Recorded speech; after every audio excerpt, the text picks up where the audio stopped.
మోదీ చేసిన అప్పు 105 లక్షల కోట్లు. 10 సంవత్సరాల్లో ప్రధాని ఘనకార్యం ఇది. కేసీఆర్ బీజేపీ ఎజెండాలో పేదలే ఉండరు. కాంగ్రెస్ వన్ని అబద్ధపు హామీలు. ఫ్రీ బస్ వద్దని మహిళలే అంటున్నారు. కరీంనగర్లో బీఆర్ఎస్ చీఫ్ రోడ్ షో. ఇప్పుడు ఫ్రీ బస్సు మంచిదే అని నువ్వే అన్నావు, అన్నవా లేదా? ఎప్పుడు 2-3 నెలల కింద ఫ్రీ బస్సు మంచిదే కానీ ఆటో డ్రైవర్లను ఆదుకోవాలన్నావు. ఓకే, బాగుంది స్టేట్మెంట్.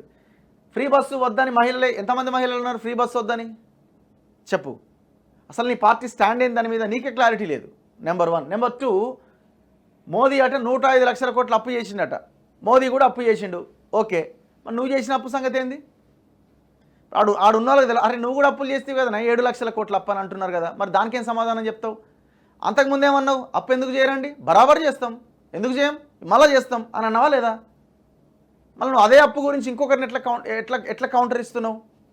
అసలు తలకాయ ఉందా లేదా? అసలు అలా బ్రెయిన్ ఉందా లేకపోతే మొత్తం పోయిందా? లేకపోతే జారి ఏమైనా మోకాలలోకి వెళ్ళిపోయిందా?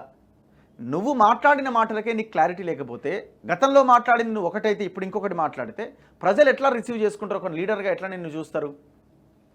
అధికారంలో ఉన్నప్పుడు మాట్లాడితే నడిచింది, ఎందుకంటే పవర్ ఉన్నది కాబట్టి నడుస్తుంది, ఏముంది, అది అయిపోగానే దాన్ని మాయ చేయడానికి ఇంకొక స్కీమో ఇంకోటి ఇంప్లిమెంట్ చేసి దాన్ని మర్చిపోతారు. ఓకే, నడుస్తుంది. నువ్వు ఉన్నది అపోజిషన్లో, బాధ్యతగా ఉండాలా. మోడీ అప్పు చేసినట్ట, మరి ఈయన చేసింది ఏంది? 7 లక్షల కోట్ల అప్పు, దానికి లెక్కలేదా? అసలు అప్పు చేయడమే కరెక్ట్ అని మాట్లాడినా